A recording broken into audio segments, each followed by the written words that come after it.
কি হলো ভাই, তুই ফোন টোন করছিস না ভাই, কলও ধরছিস না, না তুই বাড়িতে থাকছিস না তুই যোগাযোগ রাখছিস, তুই কি আর বন্ধুত্ব রাখতে চাস না? ভাই বন্ধুত্ব দিয়ে কি জীবন চলে? আমি জানি বন্ধুত্ব দিয়ে ভাই জীবন চলে না, কিন্তু বন্ধুত্ব ভাই জীবনটাকে অনেক সহজ করে দেয়। ভাই দেখ, কারোর সাথে কথা না বলা, কারোর সাথে যোগাযোগ না রাখা, এতে মানুষের ডিপ্রেশনে চলে যায়। হ্যাঁ, আমি জীবন দিয়ে হেরে গেছি, এত জীবনে দৌড়ঝাঁপ, জীবনের সমস্যা সব আমি নিতে পারছি না। এমন না ভাই, তোর জীবনে আগে সমস্যা ছিল না, সমস্যা ছিল, কিন্তু আমাদের বন্ধুত্বের কাছে সেটা অনেক ছোট ছিল, কিন্তু আমরা সেই সমস্যাটাকে সমাধান করে ফেলতাম ভাই খুব সহজেই। ভাই আমি কি করবো, আমার কিছু মাথায় আসছে না ভাই। চল না ভাই, আবার সেই ভাই ছোটবেলায় ফিরে যাই ভাই, যখন আমি হাগলে ভাই তুই আমার পোঁছ ছুঁয়ে দিতিস ভাই, এমনকি তোর হিসু পেলেও আমি তোর নন্টু ধরে দিতাম, যেটা তুই প্যান্টে না ভাই মুতে ফেলিস। তারপরও গিয়েও ভাই তুই এরকম ভুলে যেতে পারিস?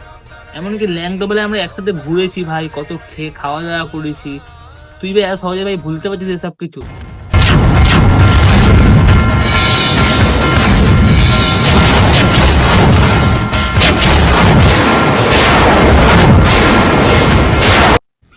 হ্যালো